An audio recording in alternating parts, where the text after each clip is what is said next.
John Danowski, student athletes Josh Dion and Brendan Fowler. As last time, we'll have an opening statement by the coach, followed by Q&A sessions. Coach Danowski. Well, first, I want to congratulate Syracuse University. Such a rich tradition and a classy coaching staff and great young men who played really hard. And we just want to start by saying that. Nobody scripts being down 4-0 or 5-0, and inside, we're all pretty. I think we're all freaking out. But Jake Tripucka's first goal, I think allowed everybody to relax a little bit. Having Brendan Fowler at the face-off X certainly doesn't hurt anybody's confidence when he trots out there. And and at halftime, we basically said that we need to play Duke lacrosse over the next 30 minutes. I don't know that we did that in the first 15. I think the big stage, the big event got to us a little bit. I think guys were a little tight, a little nervous. And but I think at halftime, I think getting back to 6-5 helped everybody. I think we were settled down, at halftime, and then just continued to play the game. We'll open it up for questions for the student athletes. Again, please wait for the mic. Patrick Stevens from Lacrosse Magazine for Brendan. Did you feel like that run you had there, I think it was 13 in a row at one stage, was one of the best grooves that you found yourself in? And being down 5-0, did you have a sense that just kind of getting one more was going to gradually help you guys get back in this? Yeah, absolutely. I mean, obviously winning face-offs, get the ball back, it helps you, makes it a lot easier to score goals, but I mean, I just kind of I violated a few times, kind of let it get to my head a little bit once I cooled down a little and just kind of stuck to what I do every day. So, got into a groove there and just felt pretty good going out there every time.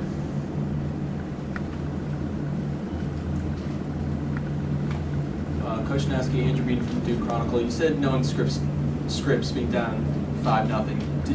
What's it like when you were handed the script when you start the season 2-4 and coming back from that to be the national championship game?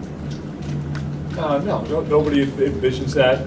It's about just showing up every day to work and taking each day one day at a time. And I think when you're involved in athletics, you learn to live that way. Whether it's Tuesdays in the weight room or film days or pregame night before meetings, you just keep on working and keep on staying on task. Danny Lazarus, Duke Lacrosse. Josh, can you talk a bit about how you guys were stopped a little bit in the first quarter, but how the offense evolved throughout the game? Right. Well, obviously, with such a big stage, I think people just want to make plays. It's a natural occurrence, But I think our coaching staff did a great job at settling us down.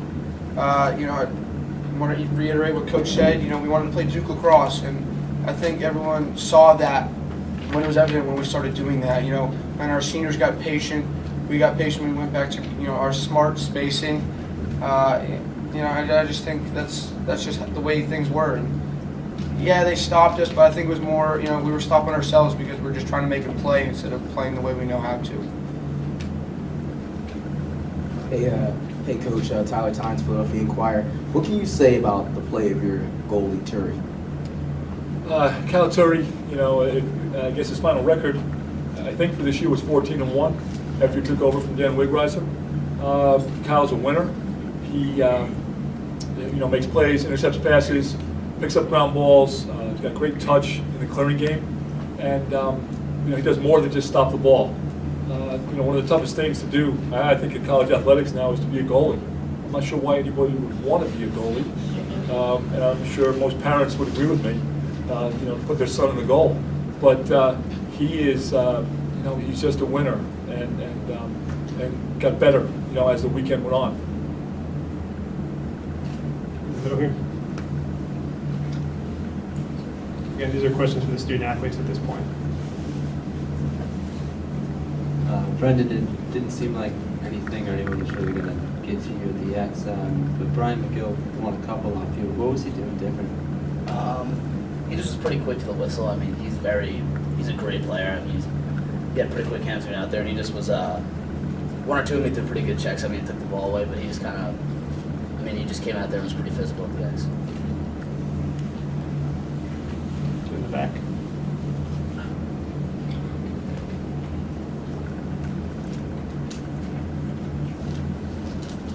Josh, their goalie made some stops early on you guys and played pretty well. And in the second half, you seemed like you solved them. Was it just a product of you guys getting better shots, or did you locate them differently, or try anything different?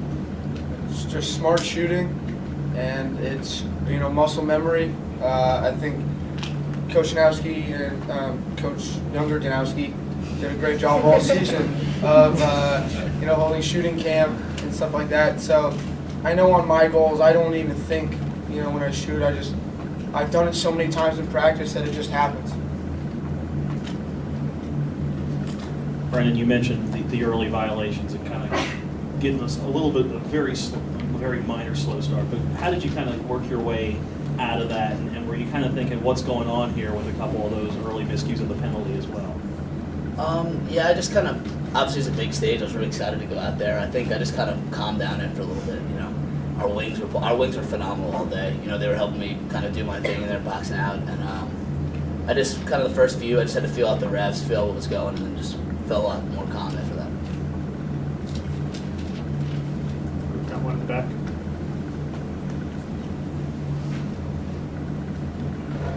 Terry Floyd's out across. Josh, you mentioned shooting camp. What exactly was that? Can you expand on what that kind of involved? Shooting camp? It's just getting up a little bit earlier after breakfast, and then just going out and doing shooting that we would do that we run in our offense. We run a couple different sets, and you can't just go out there during the game and just expect to hit shots. We got to practice, and that's what we did. We got reps at that, and whatever that may be, whatever setup that may be, we just wanted to go through the motions and just keep doing it and doing it and doing it until, like I said, you don't think about it.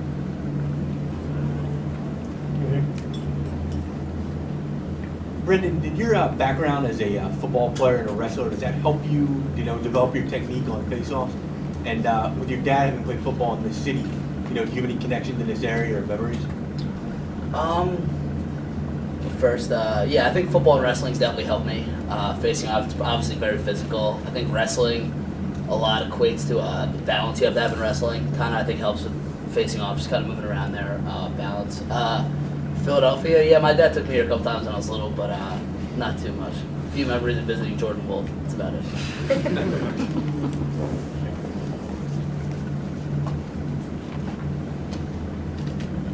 This is for Brendan and Josh. At one point, when did you realize you guys were about to win a national championship? Probably when the buzzer went. We played 60 minutes, right? That's how we do it. Yeah. We were up 6 goals with that much time left, and I was like, I just had to focus until the buzzer went off. But I don't know. I think when they got that penalty at the end, we were man up with a few seconds left. I kind of let it sink in then. But until then, we were just kind of trying to stay focused and finish the game.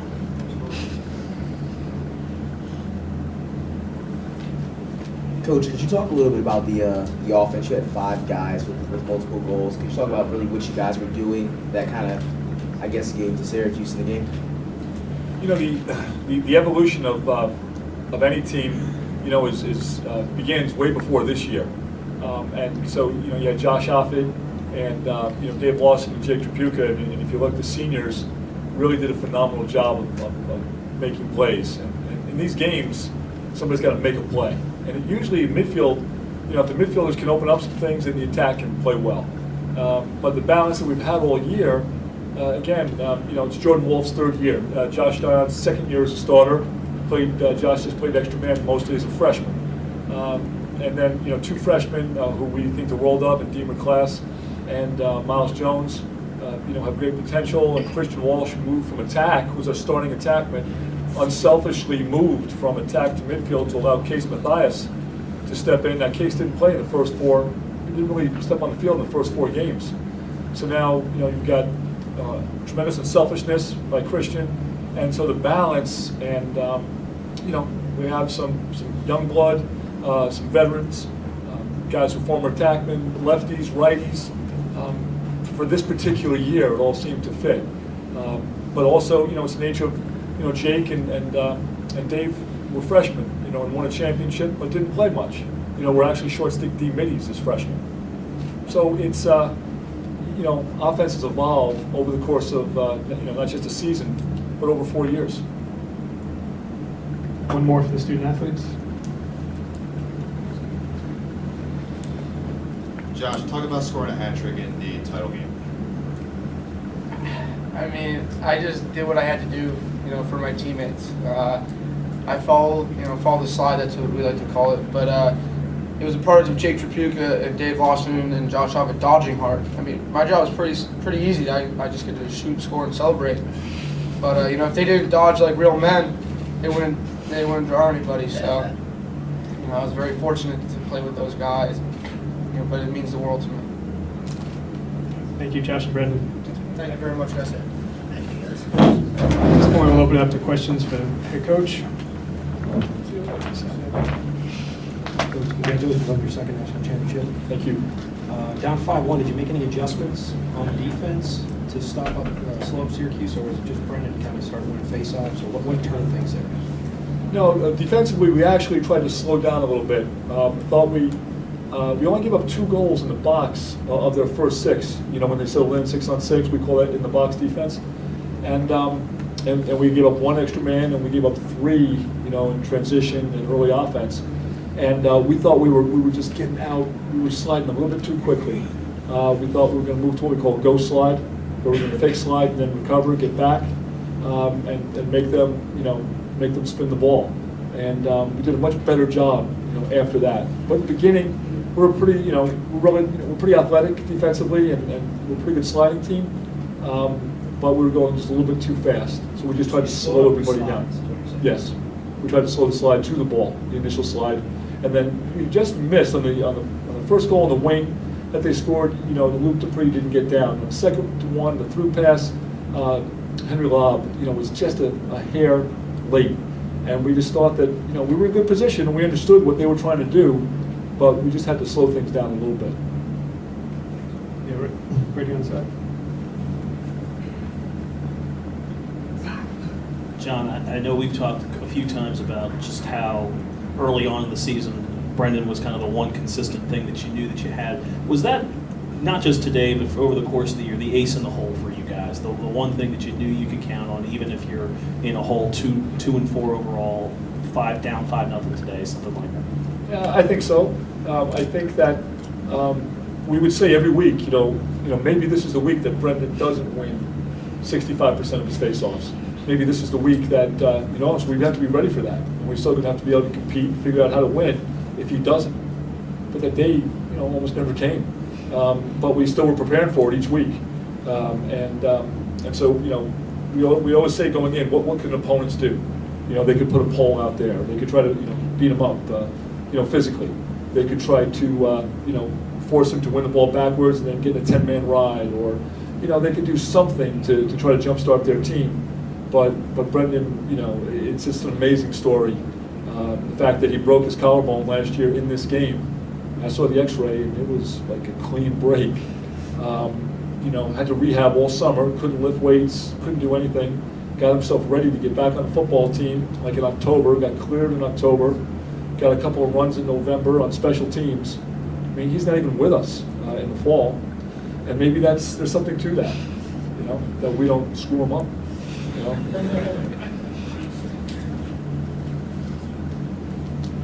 Hey John, Steve Wiseman, Durham Herald Sun.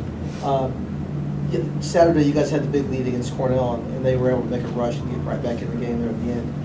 What was different about the way you guys handled it today, or what did you see about the way they dealt with getting that lead in the second half?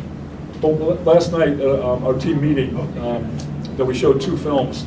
We showed the fourth quarter of the Syracuse-Yale game. We showed the fourth quarter of the Denver-Syracuse game, and both games that Syracuse came from behind in the fourth quarter to win. So we were extremely aware of their poise, extremely aware of they've been in those situations the last 2 weeks, and that was the message was, listen, remember last night, and everybody did, and then again we had Brendan, so that was helpful.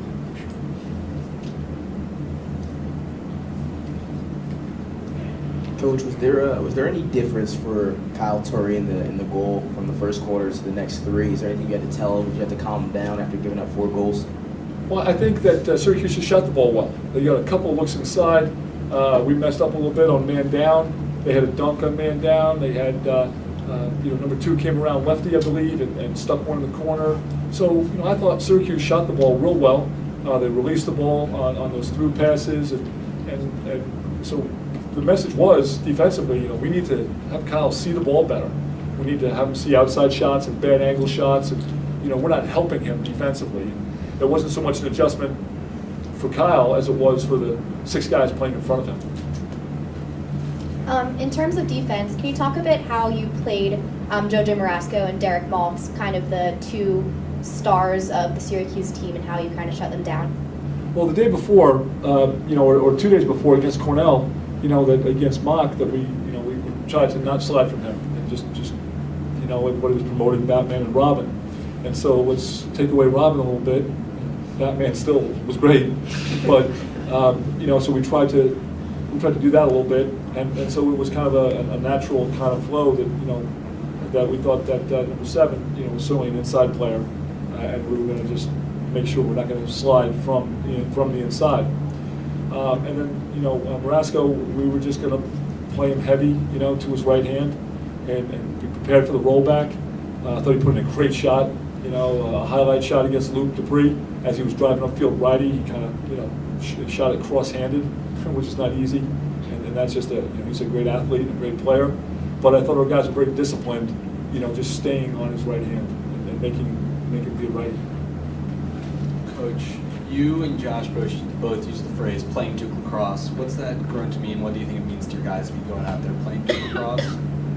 I think there's number one, there's a tremendous discipline on which our guys approach the game.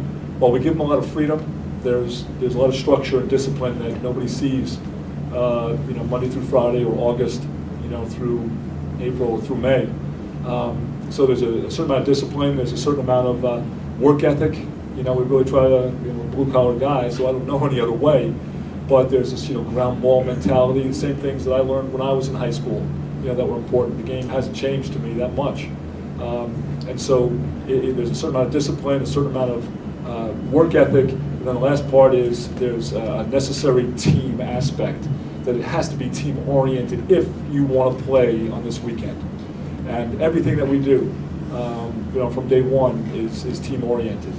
And it's like having children. You have to, when they step on a line, you have to let them know, but we let them know why. And the guys at the end, when you win, they buy in. Now 2 and 4, as a coach, you're scared stiff that they're not buying in. But the hope is that it does. The lessons are learned. John, Ed Lee with Baltimore Sun.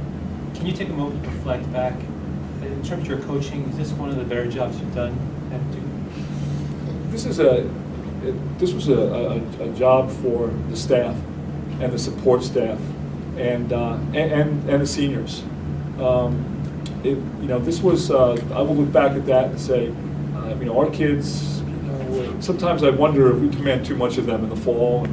They're in the weight room 4 days a week at 7 o'clock in the morning, and they were running, 4 days a week. And I'm always saying to the coaches, you know what?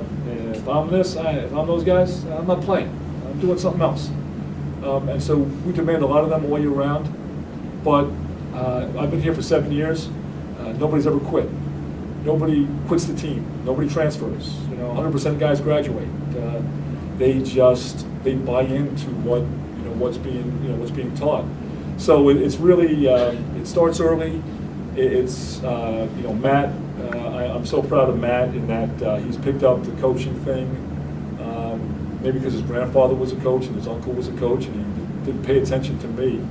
But Ronnie Caputo, fabulous. Joe Sinowski, first year with us. Maryland kid who was a volunteer, and he's in the office every day. And so the commitment by the staff, and then certainly by the seniors, and then your seniors have to buy into what it is that you're trying to teach them. Coach, if you don't mind me going back a couple of years, could you tell us a little bit about the experience and process of finding Brendan as a freshman, and if you thought then whether a moment like today as the MVP would be possible? I'm going to tell you about recruiting. I heard through the grapevine that the Chaminade face-off guy was coming to Duke. So I called Jack Moran. I've known Jack, since we were in college, who's the head coach at Shaman. I said, Jack, I heard your face-off guy applied on his own and got into Duke. Is that true? And this is like May of Brendan's senior year. And Jack said, yeah, he hasn't called you yet? I said, no, I got no idea. And I didn't meet Brendan until August of his freshman year. We had nothing to do with recruiting Brendan, getting him into school. Everything is on his own. And, you know, those stories don't happen too often, but that's a true story. We take no credit for the recruitment of Brendan Fowler. Right in the middle here. Hey, Coach, congratulations on winning the national championship. How would you describe this season? You know, the wonderful thing about coaching, you know, that every season is different. No two seasons are the same. No group of young men are the same. You know, we replaced two coaches, Chris Gabrielli and John Galloway, who both left and went to Providence. Chris is the head coach. So, you know, we have a kind of 50% new coaching staff. We've got new freshmen. And every year is this, you know, this magical journey. And, you know, bumps along the way and adversity, and some teams can handle it and you know, rise above it, and some don't. But the hope is that everybody learns from it, and it's a great way to make a living. I'll tell you. All right, we've got time for two more questions. First, At what point did you see Syracuse's defensive legs start to go, and what did you guys do to take advantage? I thought in the third quarter, you know, we just had the ball so much. It's hard to play 2 games in 3 days, and you're going to wear down. But I didn't think they had as much energy in the middle, late in the third quarter, like running out shots, as they did early in the game. It's just hard. You know, it's hard to play 2 games in 3 days, and it's and especially when the ball was, you know, just on that one side of the field in that second half. and last question in the back. Coach JoJo said he noticed he couldn't get a short stick on him, you know, no matter what they tried as far as picks and whatnot. Is that something you've done, you know, all year, kept a long stick on their best player, or was that something special? Well, we you know, the first game of the year we played Denver, and Denver plays that hybrid pairs offense where they're always picking. It's like an indoor lacrosse offense. And so, you know, from those first 2 weeks of the season, you know, without knowing that you're preparing for a championship game, you know, you're preparing for Denver. But, you know, we had to really focus on playing picks and either switching, we have the drop call, where we're going to stay on our man and, you know, switch or hedge or, you know, or jump the pick. And so, you know, it's something that, you know, from the first day, and a lot of teams do all year. So it was just something that, thankfully, that, you know, we got good at, you know, on the last weekend. Thank you, Coach. Congratulations. Thank you.